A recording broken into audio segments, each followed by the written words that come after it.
This week's best MMA bets, we're talking UFC Perth. I'm going to give you guys my lock of the week, my most confident picks on the card, favorite underdogs. We'll talk Degen Props of the night, and then finish it out with the parlays.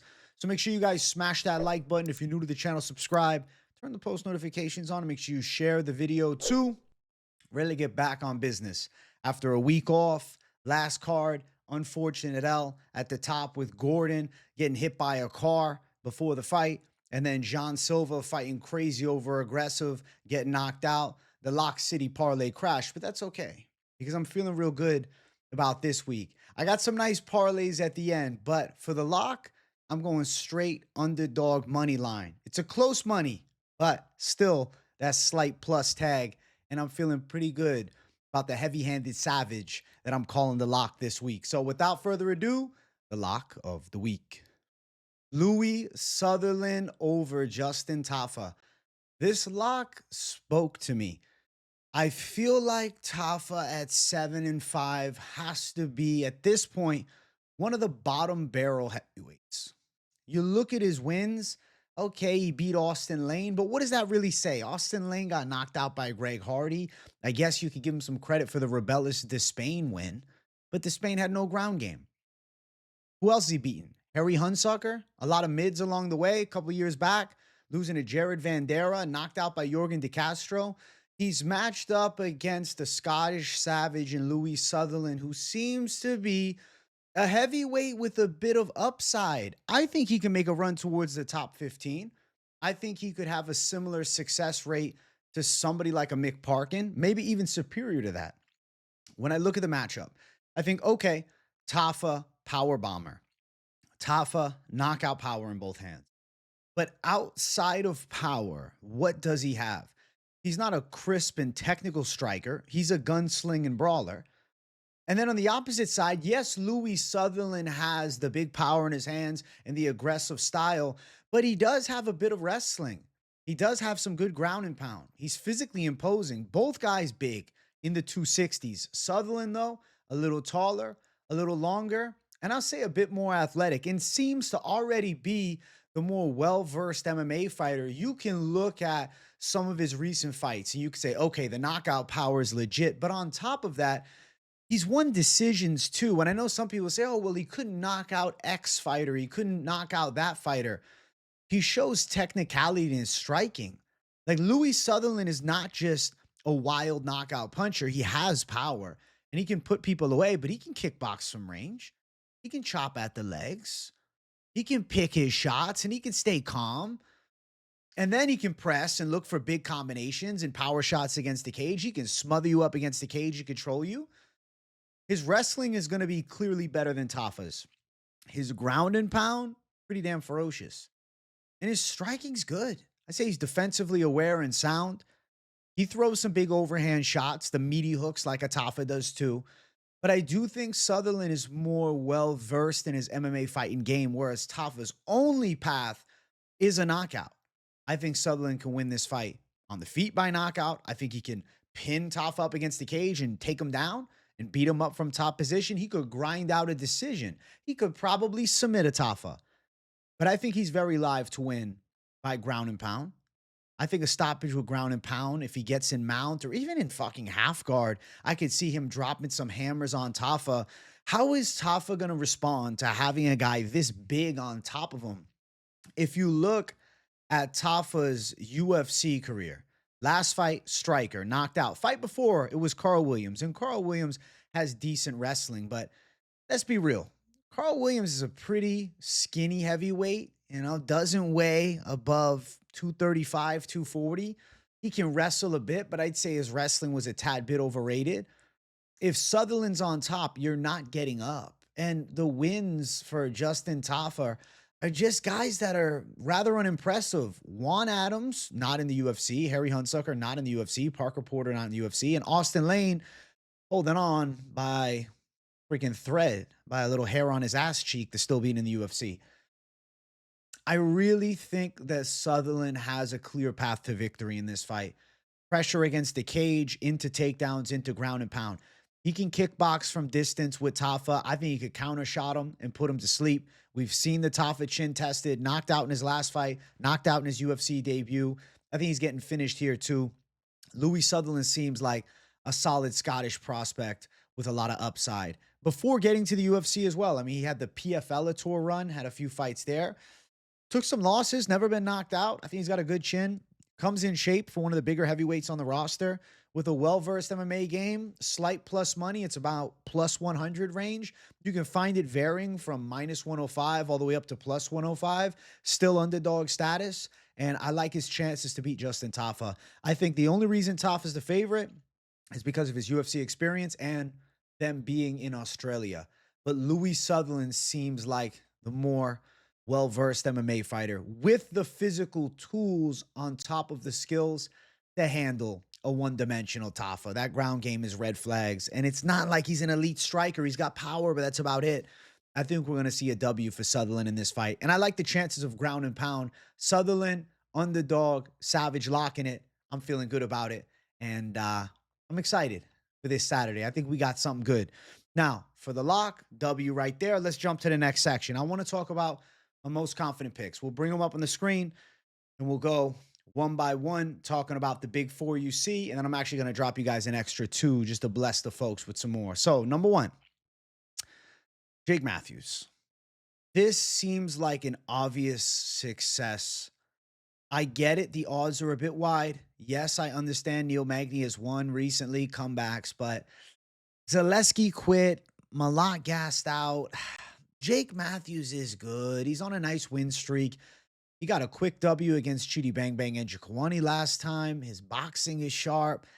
I really think Jake Mathews is coming into his own now. Good punch combinations on the inside, good 3-round cardio, good submission game, physically a strong guy. I don't see Neil Magny surviving the onslaught and then just turning it up and beating his ass round 3. I mean, you look at Magny's recent wins, comeback Ws and a controversial one against Phil Rowe. I think that Jake Mathews should go out and handle. How does he get it done? I could see him winning by decision, but there's a real possibility of an underrated sub. Something about Jake Mathews that I think is slept on is how good his submissions are. Got 9 submission wins as a pro. And even though you look at him, you think about his hands and the way he rips punch combinations in close range or how he outpoints people to hard-fought decisions, Jake Mathews has good grappling. And he got a sub in his last fight against a tall and lanky Chidi Njokuani. He's fighting a tall, lanky, and well past his prime, Neil Magny. Give me the side of Jake Mathews to win. I like him confidently around the minus 400 range. I see him getting his hand raised. Let's keep on running. Next up, Navajo Sterling. Yes, Navajo Sterling should beat Balato's ass. Balato is a plotter. Balato is a pressure brawler. Balato's physically strong. He can grapple a bit, but he's really not that good. He's got a nice record, 12-2-1. But ultimately, he got dropped in his debut bad against Potieria, even against Mirza Talha. Talha had moments. Got dropped by Jimmy Crute, and then technically he got dropped by Paul Craig from the illegal upkick that subsequently ends the fight due to a no contest, even though he seemed fine and it was a grazing shot. I feel like Balato doesn't have the fight IQ nor the technical striking, and I think Sterling is getting better and better and better. Look at the 3rd round against Ivan Erslan, the way he beat his ass, the way he nearly knocked him out in round number 3. I was impressed. I think Navajo Sterling's striking is really good. Navajo Sterling has nice timing. Navajo Sterling is a sound kickboxer, good straights from the outside, good teeps, good leg kicks, good close range too. Balato likes to get in your face. Balato likes to beat you up against the cage. I think you better be wary because Navajo Sterling could crush him in the clinch, could crush him with elbows, could crush him with knees. I think we're going to see Navajo Sterling style on Adolfo Balato. And I think big victory incoming. He's a bit of a favorite around minus 235. I think him going out and winning makes a lot of sense here. I'd be surprised if Balato beats him. I really think Navajo's coming into his own. And he's definitely the blue chip prospect right now. 6'4", 82-inch reach, 27 years of age. The reach, questionable. You never know for sure about the reach of these guys. Well, I think officially it was measured, I thought it's 79, but let's double check the reach because now I got myself sitting here wondering, and I want to know for sure. The reach On Navajo, 79. Yeah, it is 79. I don't know why it said 82. 79-inch reach. Reach advantage on Bellato. Taller than Bellato. Better kickboxing than Bellato. City kickboxing prospect. Good takedown defense. Every area he's got covered. And I'm a fan. I like Navajo a lot. Confident pick for me. I see him going out winning. I think him and Mathews is a good two-leg parlay. We'll talk about that in the parlay section. And I see success is imminent for Navajo. And I'll predict him probably getting a KO as well. Next up, Brando Peričić. I think he is crushing Elisha Ellison. Brando's a beast. I like his stand-up. He's got a lot of Muay Thai kickboxing experience, rugby background, aggressive fighter with power. I'm underwhelmed by Elisha Ellison. Kind of has that like hands to the chest boxing style. Bit of power, decent hooks, but a little awkward and hittable. And I think he has a suspect ground game. Peričić doesn't have a lot of pro experience, but neither does Elisha Ellison. And at least on the side of Peričić, you have the striking experience as a professional. Peričić is good in that clinch, trains the city kickboxing. They develop these strikers well because they give them high caliber takedown defense. And with close range power and aggressive style, I think Peričić is about a dog walk Ellison. I'm going Peričić by KO. He's minus 220 on the money line. He's around minus 160 for the knockout prop. So it's not like it's, oh, go play the knockout. You're not getting much for it. But I think that the side of Peričić is pretty live to do some serious damage here. I was really not impressed by Elisha Ellison, whereas I watched Brando Peričić and I'm like, this guy's fun. Kind of looks like Ante Deliha a little bit. 6'5", similar intense frame. Skill set seems there. Trains at City Kickboxing, putting it together nicely. And I expect good success incoming for his UFC debut. This fight was actually supposed to be a Contender Series matchup a couple weeks ago. They promoted it to the UFC Perth card. And I think it was a good idea because I think with Peričić, you got a pretty capable heavyweight in a division that needs capable heavyweights and young capable heavyweights. He's 31. So good age to make a run. Even his one pro loss, the guy he lost to, Randall Raymond, was 13-3, a lot more pro experience than him, and he was winning that fight. He only had 2 pro fights at the time. Guy comes back and subs him. That's just the experience is the best teacher. That was about a year and a half ago, a little bit more than that. He's had a lot of time to improve. City Kickboxing, blessing him with some solid grappling defense. Already terrifying striking. I expect it to get scarier. I think Elisha Ellison's getting knocked the fuck out. So, W, Peričić, minus 220, confident call. Up next, Tom Nolan.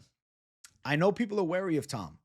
There is a lot of disrespect around Tom Nolan's durability. Yes, he got knocked out in his debut, but he completely overlooked Nicholas Mota, and that was the youth arrogance, a sense of naive to his UFC debut. Whereas now, he's got a lot of fights. Since the last fight for Campbell, Tom Nolan has essentially had his whole UFC career. He's won 3 straight fights, knocked out Victor Martinez, decision win over Alex Reyes, and then he beat Vyacheslav Borshov last time. And I know some people will use the MMA math, and they'll say, oh, but Charlie Campbell knocked out Alex Reyes. Yeah, but he went to a decision with Trevor Peek in a close fight. I think that Tom Nolan is showing vast improvements every time we see him. Absolutely tuned up Slava Claus, showed grit and durability in that fight as well. And I think that Tom Nolan is technically superior to Charlie Campbell in the striking. He's got better defensive skills. You might be like, what? No, he got knocked out by Mota. It's not like Campbell hasn't been chinned. He got badly knocked out by Duncan. But I hear you. Oh, he hurt Duncan, though. He hurt Duncan. I'm not going to live off the loss as his key to success because he hurt Chris Duncan. Balaji Oki hurt Chris Duncan, and he just got crushed by Mason Jones. I think we're going to see Tom Nolan pick his shots nicely, take his time. He can outwork Charlie Campbell on the feet. I think he can counter shot KO him. Campbell gets over aggressive. That's why he got knocked out by Duncan. He gets wild. And I feel like he hasn't changed that. I mean, yes, he was able to blitz Alex Reyes and knock him out, but he came at him crazy and he put him away, thankfully. But when you have a guy like Nolan, primed prospect, 9-1, uber confident, you can't walk him down like that. He's going to be getting hit in the face a lot. And it's not like Nolan can't crack. He violently chinned Bogdan Grad. Let's not forget, he put Bogdan away bad on Contender Series. Tom Nolan's sharp, and his ground skills are good too. I think he's better everywhere than Charlie Campbell. Also taller, a little bit longer, more active. Charlie Campbell coming off the injury, coming off a 1 and 5 month layoff, and taking this fight on short notice, flying across the world to go fight against Australia's own. It's a Tom Nolan W incoming. I like the odds a lot. He's minus 150 as a close money favorite. I see Tom Nolan going out there and handling business. I like the money line there. It's a playable money line as well. Not too crazy, right? A lot of the other confident calls are in that, 200 or more range in the favorite status. This here, minus 150 is not bad. For somebody that I see with a legit advantage, for somebody that was preparing for Evan Elder, it's not a crazy shift in styles. And I actually think that the Charlie Campbell matchup is probably better than an Evan Elder fight for Tom Nolan. Campbell with a layoff, Campbell coming in on short notice, red flags all around. Expect him to look for the knockout. I think he ends up getting knocked out. I'm going Tom Nolan to win, minus 150. I like the line. I see him handling business here. And I want to bring up two extras. I want to bless the folks with two extras. I got to do it for you guys. We'll bring them up. So let's first talk about Mr. Jack Jenkins. I think that Jack Jenkins should handle Ramon Taveras. I think a potential high kick KO is live. Taveras can box a bit. He definitely has pretty crisp punching. He can rip his combinations nicely. He's got some decent hand speed. Ramon Taveras is a decent fighter, but a bantamweight moving up to featherweight. He's 31. I don't love his chances of this weight jump and then success against Jack Jenkins. Jenkins is a really good kicker. I get it, though. Southpaw versus orthodox switch with Jack Jenkins will make it less likely that the calf kick is available. But I could see Jenkins still attacking with the lead leg. I can see Jenkins switching stances and ripping that calf. I can see Jenkins threaten with the kicks up high. He dropped Gabriel Santos in round one with a head kick. That means a lot to me. Gabriel Santos is one of my favorite prospects at 145 pounds. And the fact that Jack Jenkins put him down with a head kick is impressive as hell. Now, he hasn't fought since then. Obviously got handled badly on the ground. And Gabriel Santos was just a level jump and a half for him. I think that Jack Jenkins thrives in this matchup. Smaller guy, Ramon Taveras. How often is Jack Jenkins blessed with the chance to fight a smaller featherweight? To be honest with you, Ramon Taveras, I thought makes sense. Stick at 135. He's 136, but stick at bantamweight. Moving up to 145. I get it. The weight cuts seem like they're a little hard for him, but I think he's too small for 145. And I don't know about his punch power. He knocked out Cortavius Romeois, but it's 2 years ago. Cortavius is not good. He's been, chewed and spit out by the UFC. Jack Jenkins is good. Jack Jenkins is good. He's not great, but he's good. He's 3-2 in the UFC. His losses are to Chepe Mariscal, which, it was a fight he was doing pretty well in, ends up breaking his arm. And Gabriel Santos, able to beat him, but he still dropped him. There's net positives in all his fights. I think Jack Jenkins is going to look pretty good. I think he should be able to outstrike Ramon Taveras. He might knock him out. Ramon Taveras has been chinned before. He's been knocked out twice as a professional, both knockout losses early in round number one.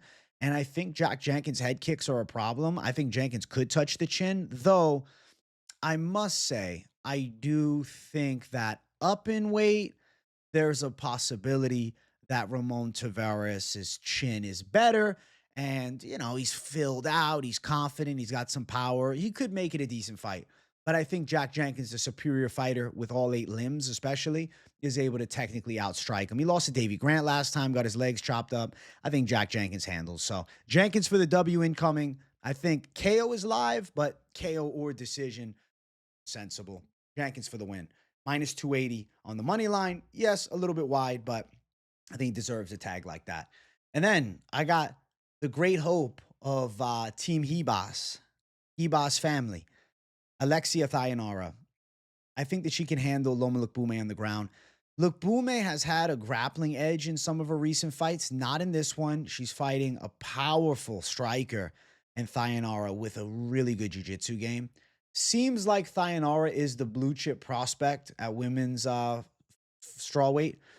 And I'm thinking about this matchup for Lukbume. I don't love it for her. I mean, I know she's on a nice 4-fight win streak, but was close with Estela Nunes. Not impressive there. Bruna Brazil decision is fine. Elise Reed sub is nice. Denise Gomes W is nice. That's 3 years ago. Alexia Thayanara blew the roof off the place. Easy sub over Molly McCann. Beat against Rose Consejo on last season of Contender Series, and she looked good in that fight. Thayanara is going to be taller. She's going to have a 5.5-inch reach advantage. Her striking from the outside is good. Her head movement is good. She's got a good Brazilian Muay Thai style against the traditionalist Muay Thai and Loma Lukbume, who does have snapping kicks and fast hands. But I think Thayanara can compete on the feet, and I think she exceeds the grappling. I think Thayanara could take Lukbume down and beat her up. The physicality advantage will show itself. I think Thayanara controls position. Lukbume going to be hard to tap. She's been submitted once as a pro, as outside the UFC. It'd be really impressive if Thayanara goes out and gets a tap, but probably Thayanara to win the battle of position and get a decision. Minus 230 for Alexia Thayanara here. I think that's a very fair line. I think Thayanara should be able to handle the veteran in Loma Lukbume. I feel like Thayanara is blue chip. I feel like Thayanara has top 15 potential. And at 27, I'm impressed by what I see already. And I expect more impressive fights forthcoming. And I think beating Loma Lukbume, who's one of the smaller women's strawweights as well, probably could fight at atom weight if they had that weight class in the UFC. I think Thayanara handles business, specifically with the grappling, but even with the power in the hands. So Thayanara, confident call. Those are the big six of the confident picks. I do want to talk about some underdogs on this card. Let's run through the slate of dogs. Let's bring them up on the screen. And I'll go one by one in no specific order, just the fights that I see. Underdogs is live. Up first, Thicknesse. Colby Thicknesse to get it done over Josias Musasa. I believe Thicknesse is technically superior. He's a plus 130 underdog. I feel like Musasa, he's really powerful, but I question his fight IQ. He's aggressive and he's physically strong, but I would assume that Colby Thicknesse has a superior technical grappling game. I think his kickboxing is more well-refined, though Musasa has the God-given gift of power, and that can be a big difference maker. In his highest level fights, like against Tanzalovi on Contender Series last year, he went to a competitive back-and-forth decision. And Colby Thicknesse is a good jump from that level. He got dropped by a head kick and then choked out by Carlos Vera. I think Colby Thicknesse is a real good underdog in this fight. I'm surprised to see him as a dog. He gave Alexandre Topuria a pretty good fight. And if Musasa goes out and beats his ass, that stains the older Topuria brothers' resume a little bit. I don't think that happens. Thicknesse is, the protege of Volkanovski. He's got a great mind that he works with every day. I see him as better than Musasa. Musasa's got good aggressiveness. He's pretty strong, but more of an athlete than a technician, whereas I see Thicknesse as actually pretty athletic as well and pretty fast, but with a more well-versed technical game. And take into consideration him giving Topuria a decent run for his money on short notice. Now we get a full camp out of him, and he's an underdog. Thicknesse all day to me seems like a good underdog play. So Colby Thicknesse to win. I think he should pull through. I think he can win in a close affair with Musasa, winning the battle of position and grappling and winning the kickboxing exchanges. Technicality favors Thicknesse. Striking from range is on point. And I'd say that he's pretty quick, and I like the speed of him versus the power of Musasa. Musasa does like to fight out of that southpaw stance and rip some heavy shots, but I could see Thicknesse landing through the guard and pulling through. Competitive fight for sure. But I think Thicknesse can get the hand raised. I'm picking him. I'm going with Thicknesse to win as an underdog at plus 130. Now, next up, Cam Rowston.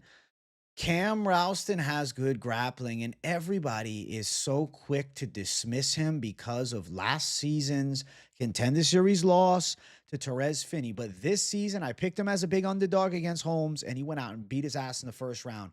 Now they give him underdog status again against a pressure grappler with good pins in Andre Petroski, but definitely not a great finisher at a high level. And with Rowston's submission defense, I definitely don't see Petroski running him over on the ground. And I like the range advantage for Rowston. I like the striking pressure. I like the fact that he is a good grappler. And I think that Cam Rowston can out-kickbox Petroski here. I think he could hurt him on the feet. We've seen Petroski melted. I especially think Cam Rowston's body work could be a factor.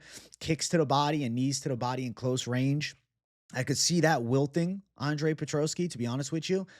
I think that Cam Rowston's pretty good in all ranges of striking. I think he's pretty solid on the ground. I would say wrestling advantage Petroski, but as far as the grappling skill set, Cam Rowston's pretty solid, and he's at City Kickboxing. They tend to have very good takedown defense at that gym. I get it, the Therese Finney fight, but I will assure you he's gotten a lot better since then, and I think that Cam Rowston is starting to find his flow. In a matchup against Andre Petroski in a debut, I actually like for him. I think Petroski struggles with guys that push him backwards a bit, that touch him a bit, that have good striking and decent takedown defense with power. Like, You got a big Cam Rowston, similar frame to Edmund Shabazian, who got a W over Petroski last time.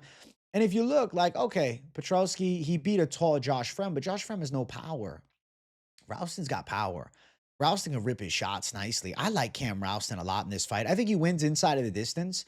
I think he's pretty live to catch the chin of Petroski as well. He's sitting around that plus 145, even plus 150 range as an underdog here, which I think is an oversized dog status. I get it, Petroski has the UFC tenure, but I really like the stylistic clash, and I favor city kickboxing, especially at home in Australia for Cam Rowston, the style on Petroski here. I like him to make him uncomfortable on the feet, rip him with some heavy body work, catch him with some shots in close range up high, maybe an elbow, maybe a right hand. I think Petroski's live to get chinned in this one. I'm going Cam Rowston inside distance, and I like him as an underdog a lot. I think he's got a great chance to go out and win. I'm going to pick him. And then next up, Dom Reyes, which might be my most controversial pick, or at least I thought so. But, it seems like a lot of the community that follows, a lot of you MMA experts, Army, you guys seem to be on the Reyes side too. At least a good handful of you, probably more than 60%. I feel like Reyes is live to mix it up and give Carlos Ulberg a real threat, especially in boxing range. I think Reyes can mix his punches together really well. I think Reyes can push a pace on Ulberg. I think he can close distance on Ulberg. I could see Ulberg getting caught trying to be over aggressive. And then on the flip side of it, yes, if Reyes is over aggressive, the counter check hook that Ulberg has is spectacular. But I like the chances for Dom Reyes in this matchup to make it close, to win some key exchanges in the striking, to be prepared for 5 hard. I think it's easy to look at the worst moments for Dominic Reyes and forget just how good he is. And I feel like you look at his last 3, he's looked nothing short of spectacular. And I get it. He hasn't been clipped hard in his last 3, and, the doubts around his chin are there. I just think he had an unfortunate downfall of 4 losses in a row, and obviously 3 violent losses in a row after a controversial one to the great John Jones. If Dominic Reyes fights to his potential, I think he goes out and shocks Carlos Ulberg in this matchup. I like the southpaw stance. The other pro loss for Ulberg, the only pro loss, and I'm anticipating him to lose here, but the only pro loss for Ulberg in MMA was to southpaw Kenley Nzechukwu. I could see close range boxing for Reyes being a detrimental difference maker for the side of Ulberg. Punch combinations in close, he rips them at a high speed and he rips them with a lot of power. Reyes is good, man, and he's prepared to also go 5 hard. We've seen it before. I think Dom Reyes is still in his prime. I think that definitely his fight IQ is better than when he fought Jones, and I'm sure his skills are better. You could say, is the body the same? Maybe, maybe not, but I'm not sure about Carlos Ulberg. Real close with Jan Blachowicz and a completely washed Jan. He didn't fight the Jan Blachowicz that Reyes did. That Jan Blachowicz was different. He fought a Blachowicz off a layoff, off injuries. The shoulder was all fucked up. And it seemed like a Blachowicz that couldn't really get going. And still, Ulberg really was pushed to the breaking point. I think Dom Reyes is hungry and ready to shock Ulberg. And I think Ulberg may be looking at Reyes as a potentially easy fight by judging him from his worst, as opposed to focusing on judging him to his fullest potential. If Reyes fights to his best abilities, I see him winning this fight. And I believe he's more than capable of that. 3 wins in a row, 3 violent wins in a row. The confidence is at an all-time high. I'm picking Dominic Reyes plus 210 underdog status for him. I think Dom Reyes is more than live to pull through. And I'm going to pick him to beat Carlos Ulberg, and he's a dog that I like on this card. I'm going with him in the main event. And then next up, this is a competitive fight. I think it's going to be back and forth, but I think Jonathan Micallef's range and striking slickness should be enough to take out Oban Elliott. Elliott's pretty good everywhere. I'd say he's a bit of a generalist. Decent hand speed with a bit of power, but Micallef definitely slicker with the striking, and I would say with the length gives problems to Oban from the outside. I look at Micallef's ground skills, and I think very solid jiu-jitsu. I think about Elliott's wrestling, and I'm not blown away by it. Does have decent clinch pressure, but Micallef does thrive in close range too, with good tie work in close, whether it's knees to the body, elbows up high.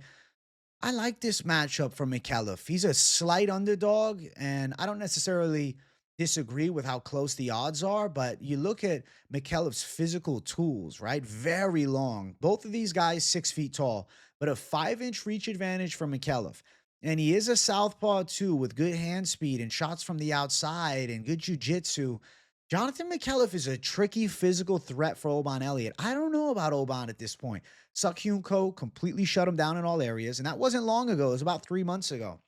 And then fight before that, knocked out Basil Efez, who's a brawler. Fight before that, beat Preston Parsons on a decision. I picked him in both of those fights. Actually, picked him in all 3 of his last fights. I was wrong on the recent one. I feel like Oban Elliott may have been a bit of a product of good talk on the mic with good timing in matchups against guys that were a bit overrated. When he got put to the test, Sukyun Ko made it look easy. And now Micallef, coming off the big Kevin Josias win, coming off the big Contender Series win, I think he's live to pose a legit threat to Oban.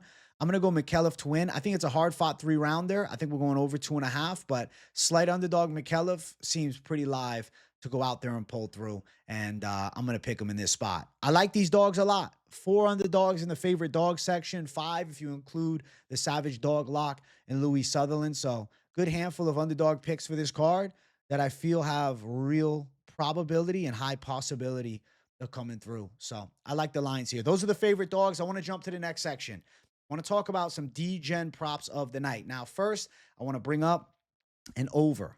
Over 2.5 rounds. Micallef and Elliott, I think, is very live at -235. I see it as a competitive affair. I see it as Micallef getting it done, but Oban, pretty durable, good comeback ability, doesn't quit on himself, and I feel Micallef should be hard to put away as well. I see 3. I see the full 3. I like -235 for an over 2.5 rounds there. Now, also, big, heavy-handed Louis Sutherland to win by a knockout against Tafa. I see ground and pound is live. I see KO is live. I think it's a decent tag around the +300 range for Louis Sutherland to go out there and drop some hammers. Feel like, might be worth your while if you're looking to chase something along those lines. Now, another one that I think is quite live is Thyanara to go out and win by decision. Her line for the decision win sits at +115. Not a great line, but she probably gets it done on the scorecards against Lukbume, and you're getting plus money for it. Now, this one, a little more savage Degen. Mathews to win by submission. An underrated aspect of his game is how good he is at subs, +300. But to be fair, I wish it was a little bit wider, but Mathews being such a chalky favorite, 3-1 makes sense. Is about as best as you can get. And then I would say another one that comes and says, maybe consider is the side of my guy Rowston to win inside of the distance. He's a good underdog money line, but I think Rowston is live also to get a finish. It's +235. Now, if you wanted to pick Rowston by KO, you're looking at 5-1. So definitely a good line there. But just note, he does have the chance to club and sub a Petroski. It's also 5-1 for him to win by submission. So you're picking between the two. Yes, obviously, you're like, I think he can knock him out. Let me go for that. And I want the 5-1, but that's where they get you. Inside distance, you don't have to worry about what. It's +235. And I think it's also quite live as well. And then another underdog that I feel like just mentioning, Colby Thicknesse to win on the judges' scorecards is fairly live, but I don't love it at +275. What's his sub line? 6-1? Not crazy. And then also I would have mentioned Brando Peričić with more excitement, but him to win by KO is literally -160, which isn't a great line.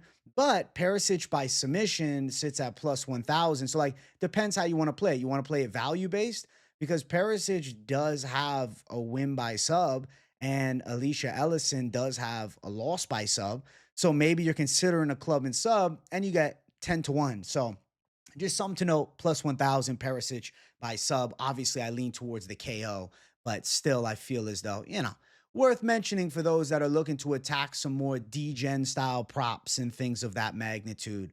You know what I'm saying? If you're attacking it a little bit differently, I feel like that's a sensible way to call it. But those are some of the Degen props that I'm feeling pretty good about. I like where my head's at. I mean, I also think Navajo Sterling is live for a KO. I guess I'll also add him into the slate, +150 for him by KO. That seems pretty live too. Good bunch of props to consider. So something to look at if you're looking to chase some extra plus money. Now, I do want to talk parlays. I want to jump to everybody's favorite section. It's mine. It's yours. It's all of ours. Make sure you guys hit the like button if you're enjoying. And if you're new, welcome to the show. Make sure you subscribe. At the top, Mathews and Sterling in the safe but boring -124. It probably hits. I mean, I'd be surprised if either one of these guys loses. I like the safe but boring at the top. Down below, Mathews and Nolan. If maybe you want to spice things up, you believe in Nolan, you believe in Mathews, +108. I think that's very live.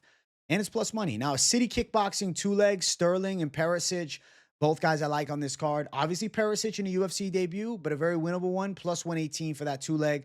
And then if you want to go for the alternate 3-leg, Mathews, Sterling, and Thianara at plus 153 looks pretty damn good.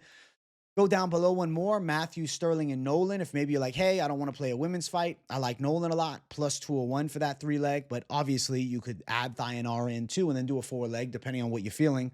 Down below that, we got the sneaky 3 with Mathews, Sterling, and Sutherland to win, sitting at plus 261. I feel like odds of success are high there. You got an underdog that I like at close money, and you got 2 confident picks, plus 261. I'd say it's a pretty sneaky 3.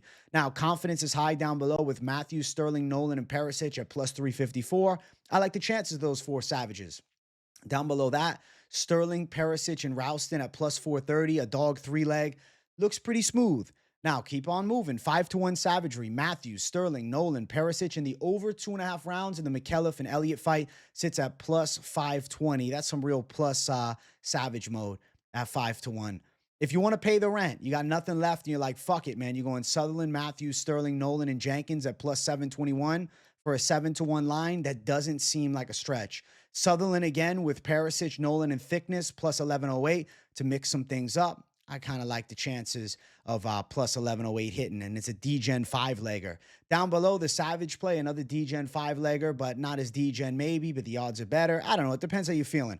Rowston, Peričić, Sterling, Mathews, and Sutherland to win is for the big 5. And then keep on running with the Degen Savage play. You're going Sutherland, Mathews, Sterling, Nolan, Peričić, Jenkins, and Thianara plus 1656. And now, if you're looking to take it crazy, you go Sutherland KO, Mathews sub, and Thianara decision at plus 4,054. That is some true Degen Savage mode. But it makes a lot of sense how I see these fights playing out. Now, I did want to concoct a little sneaky one for you guys. For the folks that stick around, they don't screenshot and bail. They want to hear a little more on-the-spot elaboration.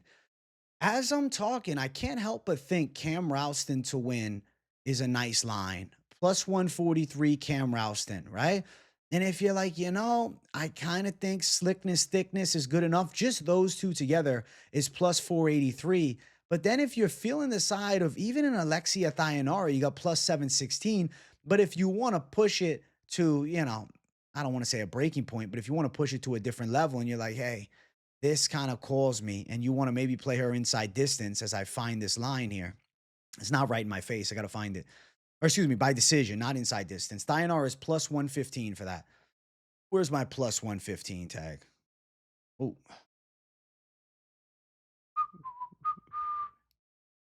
All right, let's see. Where's a plus 115? You're around plus 1130 if you went Rowston, Thicknesse, the decision for Thianara. And then if you want to take it to another level, and maybe you wanted to go Navajo by KO, I don't think that's nuts. I really like Navajo's chances of getting a violent knockout too. Navajo, Sterling by knockout, plus 150. Let's see. Looking at it, you're sitting at plus 2,986 range.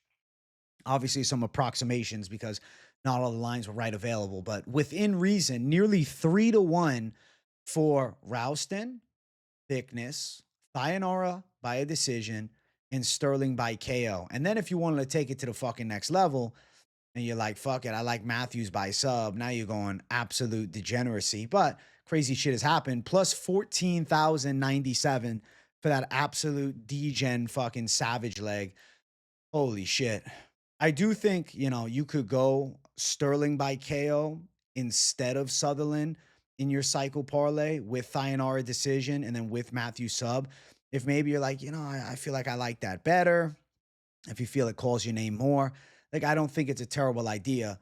And, there's an argument that it's a pretty quality line as well, to be fair. It's pretty good. It's going to be similar. I wish it'd be easier to get it exactly up here, but I got to find this shit. Let me clean the slate. Let me get it all written out. All right. So let's go with Mathews to win by sub. Where is it? Mathews by sub. Let's get it. It's right in front of me, bro. Right in front. I'm putting myself to extra work over here. This is what I do for you guys. Listen, I'm bouncing back and forth between the odds here. I should have probably fucking wrote it all out on my slate what the actual lines were. Sterling by KO plus 150. Let's find that. All right. So Sterling by KO and Mathews by sub plus 1,050. And then if you do the Thyanara by submission, which is around plus 115, or rather by decision, excuse me, plus 2,373 for something a little different. The alternate to that cycle parlay at the bottom. People always be asking me, hey, Jay, do the cycle parlay, do the cycle. Well, there you go.